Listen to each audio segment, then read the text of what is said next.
I welcome all of you for this Manage International Conference on Agricultural Extension and Advisory Services, Innovation to Impact. On behalf of Manage and all the participants and Manage stakeholders, we welcome you for this international conference. This conference, the first of this conference earlier we thought 2020, February supposed to be happen. But due to COVID, we were postponed and it is going online. Otherwise, we planned for the traditional and face-to-face international conference on agriculture extension and advisory services. And also these 6 themes, we thought something it will go like important themes, like it will be every year we want to conduct something like introducing innovations and reforming capabilities of agriculture institutions, and followed by beyond agricultural extension, what they are agriculture generally field crops and allied sector like livestock and fisheries, what are the important innovations are happening in agriculture extension. And now we talk about a lot of startups and entrepreneurship activities in agriculture. No more it's a traditional way of living, or it is a business. That's why how it makes agriculture extension, how it is helping. And last 2 decades, many of the developing countries, we are talking about ICTs and how it makes the difference, what is the impact it is created. And again, today they talk about new extension, something like gender, nutrition, or urban agriculture, and how it makes like that. And these 3 topics, we thought of having international conference with practitioners. It is not very regular academic conferences like it happens. And most of the today this conference for 3 days, almost 25 presenters they are presenting, starting from 2 keynotes, and there are 6 invited speakers and 20 of paper presenters. These all research-based paper presenters, and also there are most of them are practitioners. They are doing on the particular topic. And this annual event this year, due to COVID pandemic, we started in online. Otherwise, it will go for, it's a biennial event, and it is supposed to be 2020 onwards. It's a biennial event, and we'll have next event during 2023 on same topic. The topic may not change because it comprises of most of the broad areas of agriculture extension. It will be continuing. And after 2 years, again, 2023 in same February, same dates, we will go for this conference. And as you know, Manage, you have seen, it's the organization started in 1987, and it is the maybe globally, if you talk about some organization for agricultural extension, very specifically, there may be large number of developmental departments, others might be doing for agriculture extension, doing research or developmental activities. But the institute, which is very much specialized and only for agriculture extension, maybe globally, we see only the Manage, National Institute of Agriculture Extension Management, and we are proud to host this program. And today's with us, there are 2 speakers. There are very renowned 2 speakers are with us, and keynote speakers are 2 of them are today. They are there, and today evening also there are invited speakers from Michigan State University, Professor Murari Suvedi. Today evening at 7 o'clock he will be with us. And first I will go for our introducing first keynote speaker, Dr. Kristin Davis. And Dr. Kristin Davis is a senior research fellow in the Development Strategy and Governance Division of the International Food Policy Research Institute, Washington, D.C. And she serves as the co-director of the Feed the Future Developing Local Extension Capacity Project, popularly called DELC, DLEC, DELC project. And Kristin Davis, a US national, joined in International Food Policy Research Institute in November 2004 as a postdoctoral fellow. She has conducted research on farmer field schools, rural institutions, and agricultural innovation systems, pluralistic extension systems, and extension education in Africa and worldwide. And she has some 40 peer-reviewed journal articles, one of the high-rated journal articles, highly cited articles he is having, and large number of book chapters and policy briefs for your credit. She has served as a president of the Association for International Agricultural and Extension Education, popularly called as AIAEE, and currently serves as the board of the AIAEE, and she is editor-in-chief of the Journal of Agricultural Education and Extension from Wageningen, Netherlands. And Davis was the architect of the new Extension Learning Kit and a set of modules containing core competencies for the global extension agent. And also she was the leader in leading GFRS for almost 1 decade, and to put across the country, she put some 18 global and regional networks to work for the agriculture extension, and also to professionalize and also to provide the advocacy for agriculture extension. There are a large number of regional networks and the country forums promoted by Dr. Kristin Davis. And on behalf of Manage, we welcome Dr. Kristin Davis from IFPRI for today's keynote speak.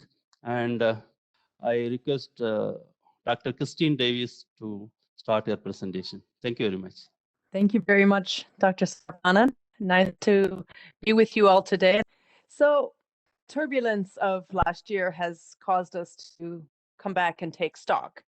And I wanted to talk a little bit today about the past, the present, and the future of agricultural extension and advisory services. Let me know if there are any technical problems. So we'll look at some of the past, a little bit of history of extension going quite far back, and look at some of the trends going on today, and then talk about some of the scenarios for the future of extension. So when we look at the past, we can go all the way back to around 1800 BC, actually, when we're talking about tablets of a different sort being used in Mesopotamia for agricultural advice. I think today we have a sort of a different tablet that is being used, but nevertheless, extension and advisory services have been around for a long time. If we go back in time to the 1800s AD, this is really the start of what they call modern extension in the British Islands, when universities like Oxford and Cambridge were trying to extend knowledge that they were gaining from research and education to nearby communities. And the US land grant system also took up this idea of extending knowledge and research to local communities. And that was the birth of modern extension. Still back in time, a lot of the post-colonial approaches were when the colonial governments withdrew, and the new governments, often with help of World Bank or other investors, started providing services to small-scale farmers, all crops and not just the cash crops. And the focus of these post-colonial approaches to extension was really on transfer of technology, modernization of agriculture, new techniques, new seeds, new inputs, and so forth. And they had strong links with research. In the 1980s or so, we had the famous, or should I say infamous, World Bank's training and visit system, which was a very structured and formalized approach to extension with regular visits, by extension, regular training of farmers and extension agents. This caused governments to put a lot of money and efforts into the civil service, and the extension services became very large, very top heavy, with a lot of funds going towards salaries and so forth. When the World Bank and IMF wanted to liberalize countries' governments and economies around the 1990s, they instituted these structural adjustment programs. And as a result, a lot of the funding was no longer available for operational funds. And all of the funding that was available had to go more towards salaries and stuff, leading to sort of, people not able to really implement programs well because they didn't have these operational funds. So this led to a lot of different reforms in extension, as well as the recognition that maybe TNV and some of the traditional extension wasn't working so well. So we had reforms like decentralization, privatization, market orientation, pluralism, and participatory approaches came in around the same time in the 1980s, 1990s, and into the 2000s. And I just wanted to document, I don't think it's been documented before very well, the evolution of extension knowledge hubs in the past. So around the time of training and the Neuchâtel initiative was started, and this involved the Swiss donor agency SDC coming and saying, let's think of some alternatives to training and visit. And they called together other donors that were investing in extension and advisory services. They met in Neuchâtel in 1995, and thereafter every year they would meet on an ad hoc basis with no formal structure to develop knowledge materials about how can we do extension better, how can we fund extension better. So the Neuchâtel initiative started reaching out more to the south and more toward non-donors to involve the African Forum for Agricultural Advisory Services, farmer organizations, and others. And around 2010, the Global Forum for Rural Advisory Services, GFRAS, was born. And after that, Neuchâtel was given a nice burial and thanked for their work, and the GFRAS network was born.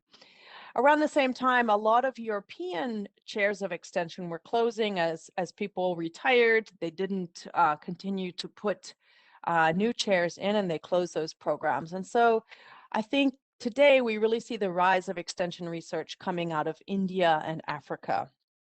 So looking more at the present, we've come from this very linear sort of approach, the transfer of technology approach, where research develops technologies or innovations, extension then passes them on to farmers, to the much more complex, messy, but I think realistic agricultural innovation systems approach, which really looks at how do actors interact to produce innovations. It also focuses on the fact that innovations don't just come from research. Innovations come from farmers, they come from extension, they come from the private sector, and they're not just technical innovations, but there's also innovations in processes and innovations in institutions. The other element to think about when we look at extension from an innovation systems framework or viewpoint is that the enabling environment, the rules of the game, the rules, the regulations really affect how innovation occurs and how these actors interact. So this is the viewpoint we have today, which has a lot of implications for what we see as extension and what capacities extension and advisory services need. So it's really beyond transfer of technology, beyond information delivery, to think about all the activities, all the actors that are providing information and services that farmers and other rural actors need with regard to technical, organizational, and management capacities to improve their livelihoods, their quality of life, and their well-being. And I just wanted to highlight a little bit this book, since we're talking about the present of extension or the status of extension today. There's a book that's just been put out. The link is in these slides. You can download it from the IFPRI website. If you like hard copies, you can also download it from Google or Amazon and pay for that. But basically, a few brief highlights from this book. We look at a global level of extension, what's happening today. We compare national systems to each other and regional systems. We do performance assessment of a number of extension services in 5 countries, and then we give lessons and policy insights. We use the best fit framework to analyze extension services in this book. So we look at the governance, which of course we have increasing pluralism, but public sector roles still remain, and public sector is still important. If you look at this example from Uganda, it's quite prevalent in the extension system there. We also find a real lack of policies worldwide to guide extension governance, and this is a problem. Capacity is a huge issue in extension organizations and for their staff. We have more than 1 million extension agents today, and really the line is starting to blur between what's formal extension, what's a farmer extensionist, what's a lead farmer, what's a village agent who's providing services in a private sector capacity, and so forth. But looking at this extension core today around the world, more than half of them only have a 2 to 3 year diploma or less in terms of their level of education. And in many countries, there's very little on-the-job training, continuing education for the extension staff. So capacities are very, very low. And I'm glad that we have Manage and institutes like that who are really working on capacities of extension agents. And then with regard to management of extension services, also an important component of extension services, we see that in many countries, extension agents have a heavy workload. And the workload isn't always related to your typical agricultural advice and information. They often do things like providing or collecting credit, helping with national surveys and censuses and things like that. So they're not always doing agricultural work. And many countries have very limited or no incentive system. There's no career path, there's little rewards, there's no continuing education, as I already mentioned. And this is a factor that needs to be addressed if extension services are going to play a big role in the future. And then finally, looking at advisory methods, we often think of digital approaches today, and that's true, it's important. However, if we look across the world at extension approaches, traditional approaches are still important, your demonstrations, your group meetings.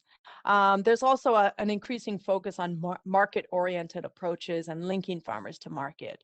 But we'll be talking more about digital approaches in other speakers during this conference. So I'm not going to focus on that today. They're becoming more and more important. Several other trends are worth mentioning in extension today. There is a lot of crises going on, from COVID to climate change and pests and diseases to other risks. Digitalization, privatization, engagement of youth, and agropreneurship. So with regard to crises and emergencies, there's a lot more, it seems. Droughts, fires, hurricanes, tsunamis, the epidemics, even conflicts are affecting how people do agriculture and what extension can do as a result, and how extension can support people and communities during crises.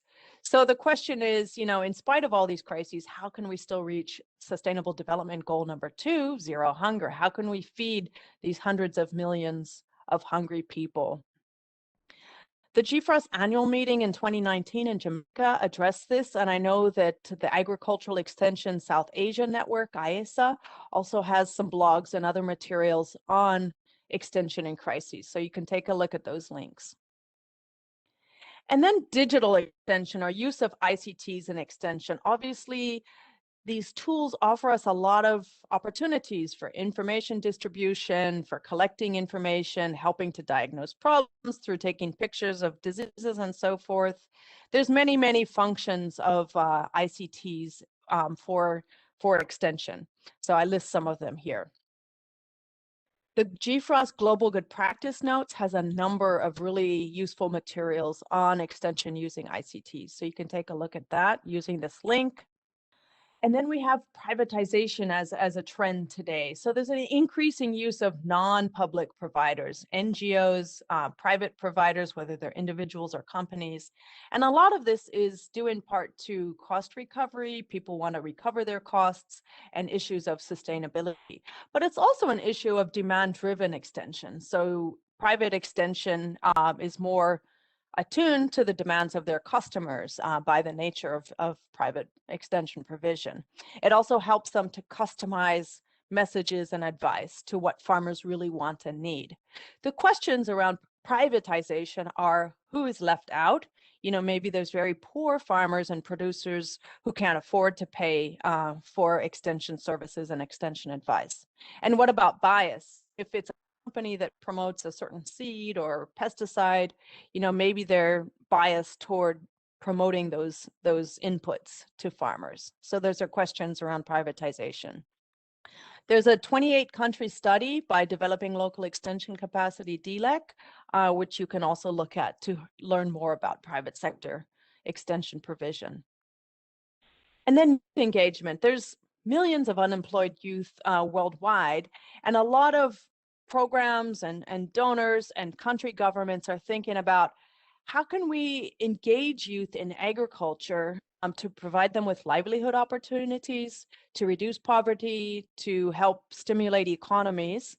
Some of the issues around this are that youth, number one, they lack assets to start businesses. They don't have credit. They don't have farmland per se. There's also an issue of cultural perceptions, or let's say misperceptions, that youth are not respected to give advice if they want to become a village extension agent or something. Youth themselves maybe don't want to go into agriculture. They want to do something different than what they perceive as an old-fashioned career that their grandparents or maybe their parents had. Some people think there's a lot of opportunities because of the digital tools we have these days. So youth are very adept at using digital tools, and maybe this is something that can entice them into agriculture if they're able to use digital technologies and make some money on the side. So the question here is, does Extension have the right approach in engaging youth? There's also some DLEC studies on the youth, so you can look at the DLEC website and look at our youth studies that we've been doing. There's about 5 or 6 of them. And then bringing together the 2 previous ideas of privatization and also the youth can be really engaged in this idea of agropreneurship. And I know that Manoj has been doing a lot with this as well. So first of all, we can't provide formal jobs for all of these rural people, especially the young people who are coming into the job marketplace. So we need job creation. We need people who can employ themselves and create their own jobs. The question is, should Extension serve agripreneurs and not just farmers? And if so, what skills or competencies would they need? So the recent DLEC report that we've just put out does really talk about this and how can youth be involved in agripreneurship, either providing extension services or being recipients of extension services in an agripreneurial type of concept. The new Extensionist Learning Kit by GFRUS, the Global Forum for Rural Advisory Services, has a whole module about agripreneurship.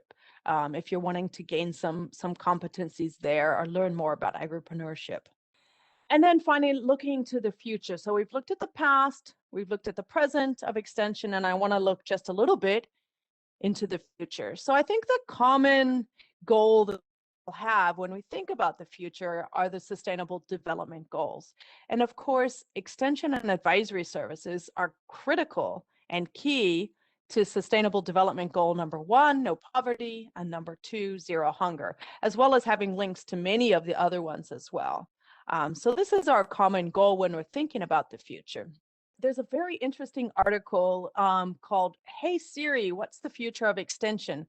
Where this Dr. King sort of looked at extension today and, why do we need extension if I can just say, hey Siri, how do I grow rice better? Or, Alexa, what do I do about the rats in my field?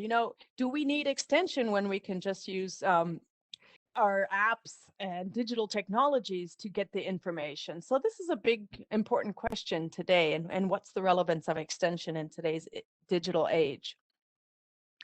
So when we look into our crystal ball for the future of extension, this is in part, based on the trends and where we're going, but I think also in part hopes and dreams of the future of extension.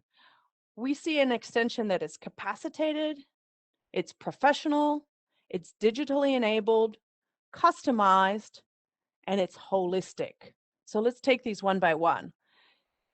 When we think about extension, there's really 3 levels of capacity. There's your individual extension agent. She or he need all sorts of functional and technical capacities, but our organizations and our systems really need capacities too. We need capacities to build alliances, to partner, to problem solve, and so forth.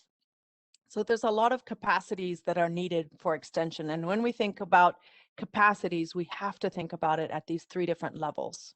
I think an important element today for extension is really the issue of emotional intelligence. So the individual agent needs technical competencies, they need functional competencies, but they need this capacity to reason and to analyze emotional information. That's your self-awareness, self-regulation, and self-motivation. And if you look at Google and other companies like this, they really hire people based on their EQ rather than their IQ. And there's studies that show that what sets people apart, if you have high performers, it's this ability to reason and analyze emotional information, your emotional intelligence. And people are looking at this when they hire today.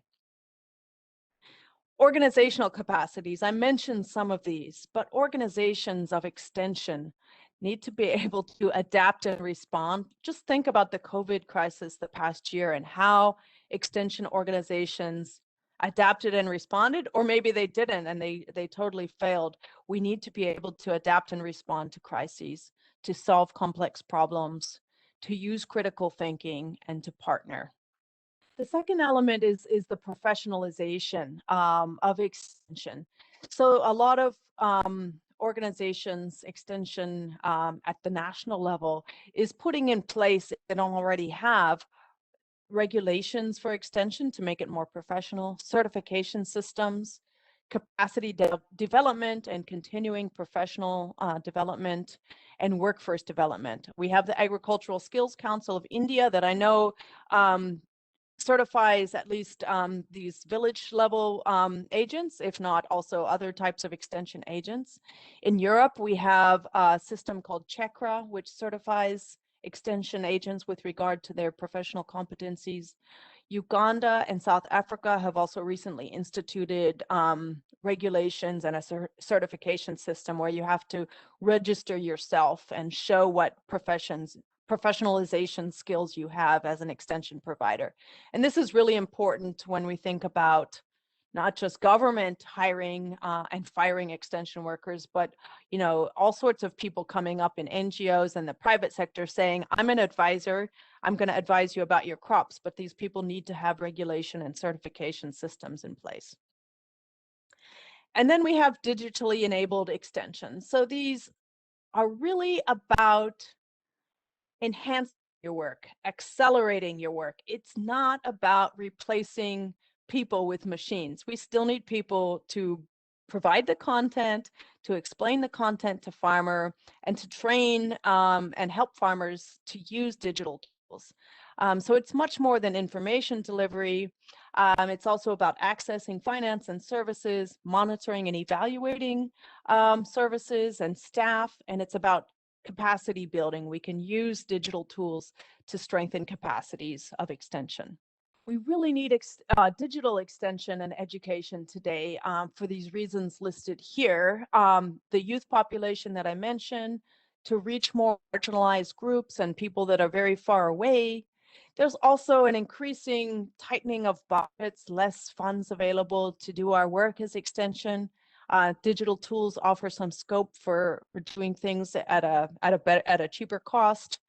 But we also have opportunities like big data, the increased use of cell phones and internet today, and the use of social media for information. In Myanmar, for instance, everyone goes to Facebook to get information and news and agricultural advice. And then we need, for the future extension, customized and smart advice for farmers. So these big data that are available help us to really take a look at the big picture and go all the way down to farmers' fields to see what might be needed in terms of inputs or what we should do in terms of the predicted weather. The digital tools offer a lot of opportunities for bundled services, using the big data, linking farmers to market, providing them with credit opportunities, and so forth. I think the questions here are really about, number one, issues of privacy, and then who owns the data? Companies are starting to collect information about all of us, but whose data should this be, and who makes the decisions based on these data? And then finally, the future extension needs to be one that's holistic.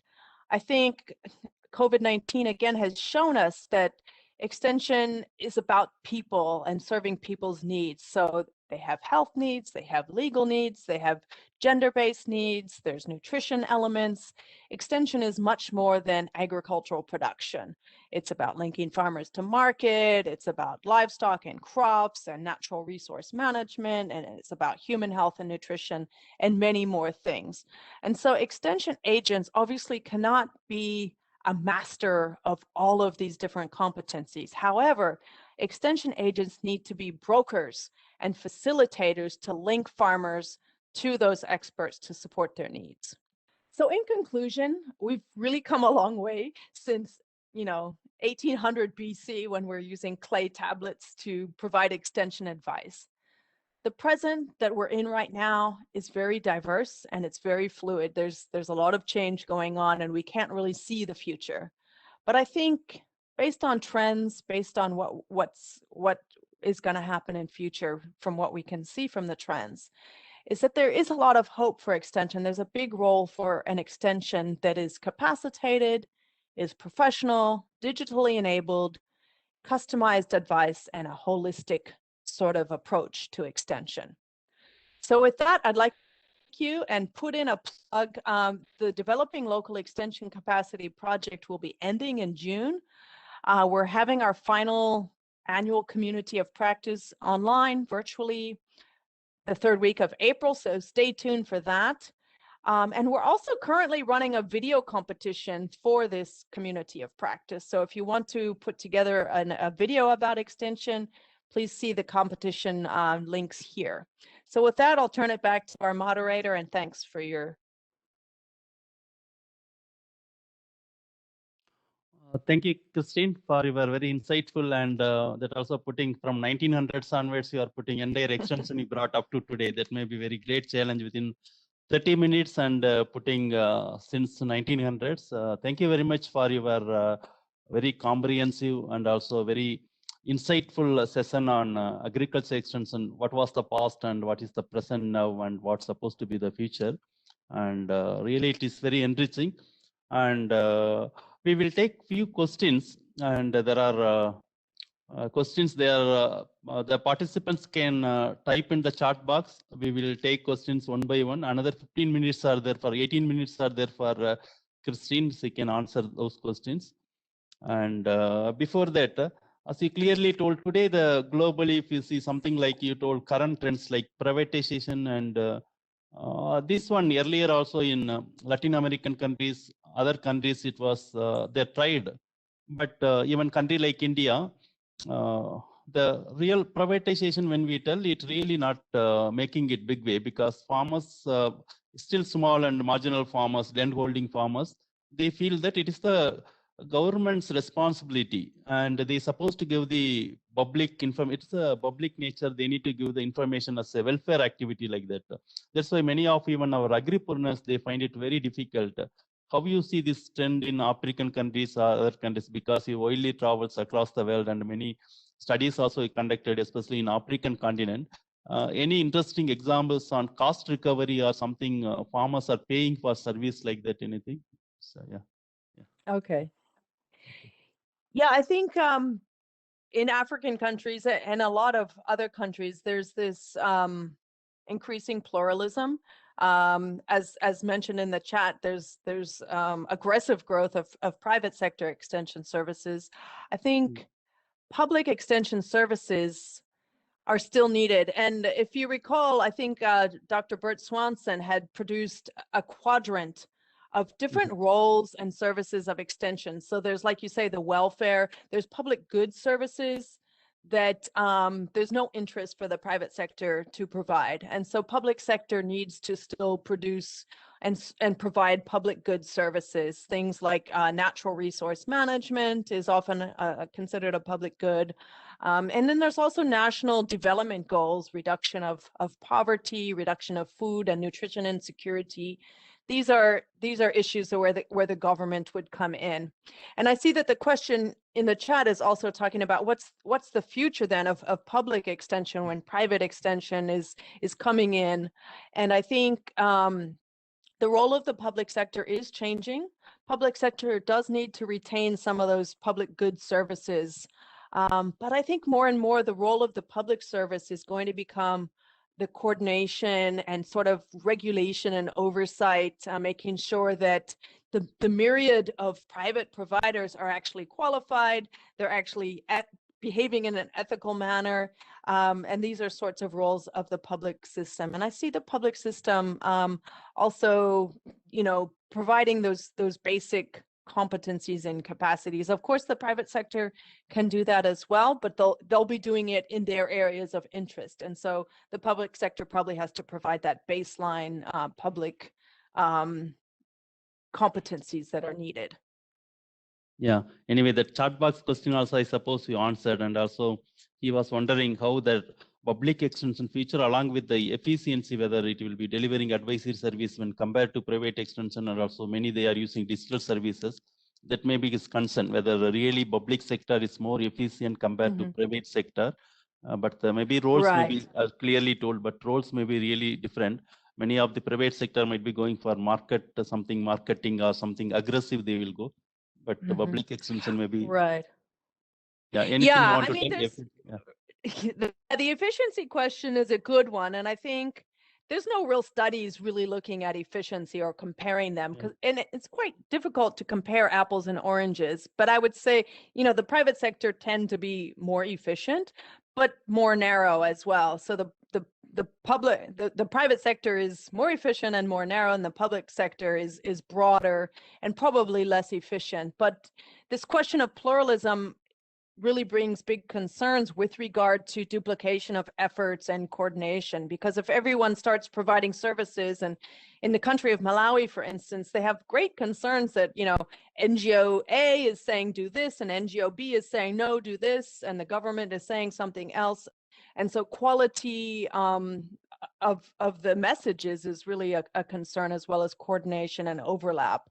And so when we come into a pluralistic system, there really has to be some really good coordination to avoid the duplication and the overlap. Yeah, another interesting point you raised when extension personnel need to be capacitated or professional development, technical and functional competencies. And even our new extensionist, it is written by and a group of people led by you. It also very clearly articulates, along with the technical competencies, functional competencies are very important. Not only for extension, even European Commission clearly articulates for the even educational sector. Future of graduates should come more of something like functional competencies, not really the technical competency. But if India, country like India, we see over the years, we talk about only technology transfer, and then technology is more important, not the functional competencies. But today, Government of India tries to promote the 100,000 farmer producer organizations. But we see here, there is a leadership or something like leadership qualities are promoting or mobilizing the farmers, how they can work in the groups. These type of functional skills are needed.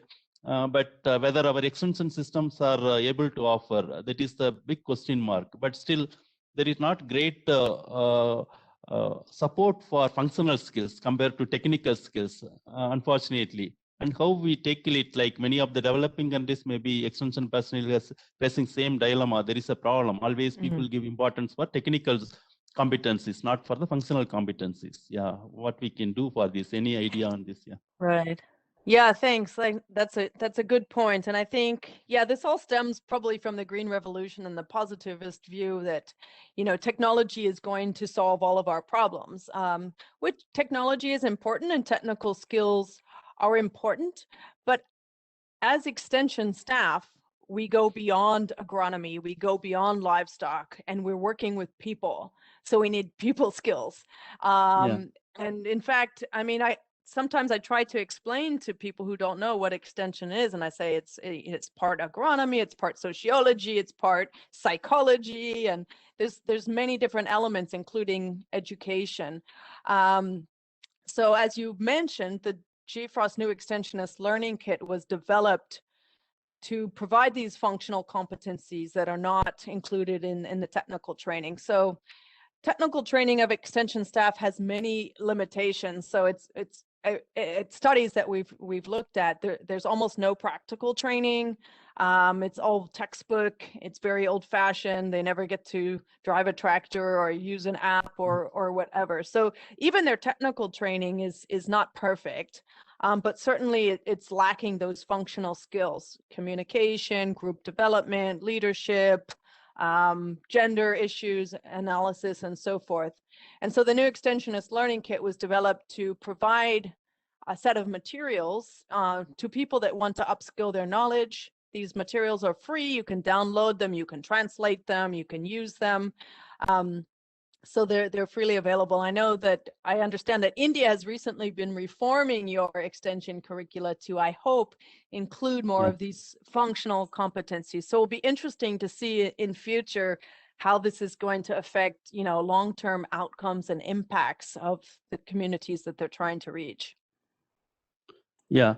Another point across also, there is the same when you are studying many continents, and there is a problem of workload for extension personnel. Even we managed studied somewhere like 25 plus states we studied. It is not the real advisory or other work bothers them, but most of them continuously, daily, regularly reporting and other work. And also other interesting fact in ICTs, information communication technology, instead of facilitating their work, they will tell it WhatsApp groups makes a lot of stress because always senior officials they'll put the reports and the orders will come from WhatsApp group. Then they need to force it to answer all the time. Even they won't get the quality personal life like that. There is a lot of dissatisfaction among the large number of extension professionals. And that is continuously happening, and there is no, and what we can do, because this ICTs, it is not really facilitating, they feel some of them, it is really forcing them to do continuously work, sending reports and WhatsApp groups, and they can't tell no anytime. That's the issue they are facing actually. That's what we can feel and what we can suggest for this, anything. Right. This is a very good point, and it's something not, it's not unique to extension. It's unique to any profession, really.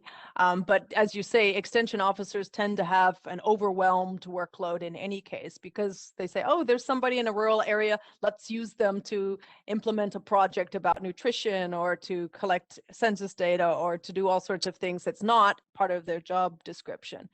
So the first thing I think is really it's an issue of management. And we need to have a management system that suits today's technologies. And we need to think about, how to allow extension officers to switch off. So we need to manage their workload. We need to manage their time in a better way. And this is a job that needs to start at the highest levels of organizations. But secondly, we need something that is called digital wisdom. And I don't think it's really out there yet, but we need, and it's probably related to, emotional intelligence and critical thinking and all of this, but we need to empower and capacitate individuals to be able to make wise decisions, to be able to filter out information, to be able to filter out false news. There needs to be this capacity within individual extension agents to say, I'm going to turn off this WhatsApp group because it's not useful to me. Of course, you can't turn off your boss's WhatsApps, but those bosses need to be really thinking about, how are my staff using their time wisely, and what's the best way to communicate and get reports and so forth. That needs to be thought out a lot more.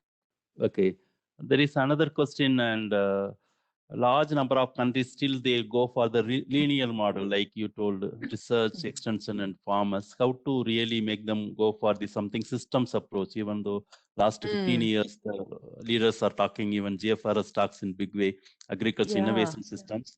How we can make it? There is another question, this one, somewhere. Right, I've seen that question, and it's a big issue, because I think what a lot of people have done, they've just done a cut and paste. So when they're talking about a project or they're talking about work as extension, they just say agricultural innovation systems instead of transfer of technology. But their mindset hasn't changed, that just their language has changed.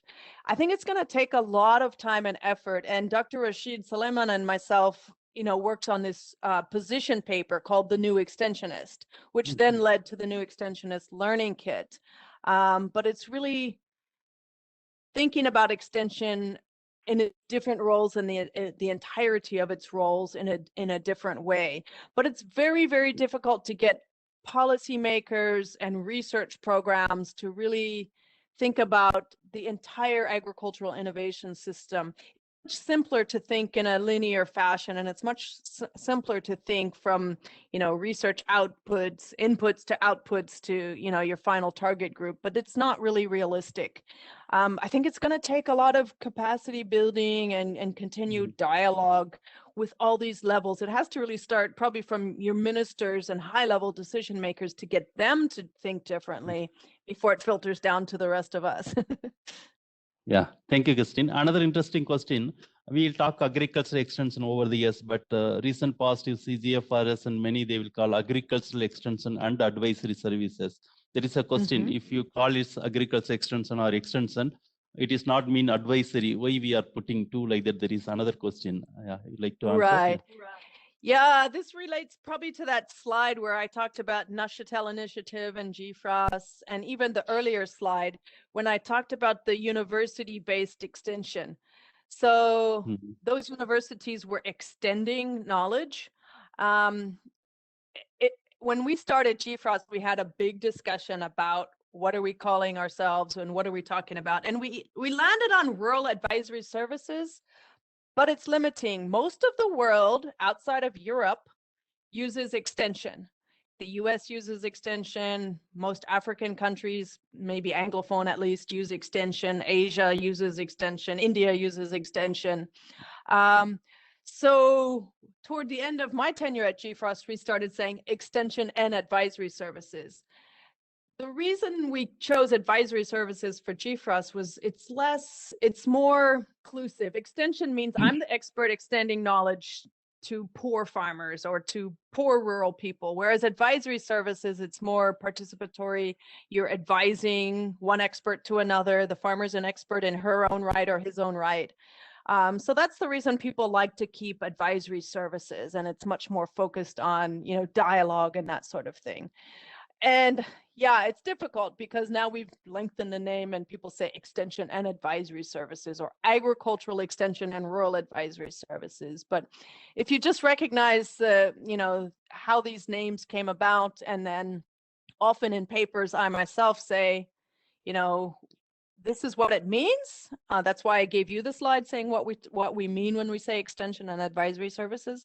But then hereafter, I'm just going to use a short term like extension or an acronym like RA or something for rural advisory services. Okay, thank you, Kristin. Another interesting question from Dr. Mr. Dissanayake. And these COVID times and the training normally happens in the physical mode now. Many of them, they are going COVID time, blessing in disguise. Many of them putting in online, a lot of streaming and all happening. Trainings also, they are replaced with online trainings. Whether what you think these online trainings can play a substantial role in future related to pandemics or regular programs also. What is the take? People are trying to adopt more and more online.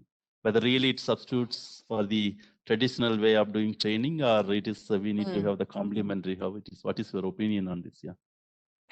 Yeah, I mean, I think it really depends on the objective and the audience, the topic, the form has to suit the function, right? So if you're teaching something really complex and you need to do something in the ground or in a field, obviously face-to-face is better.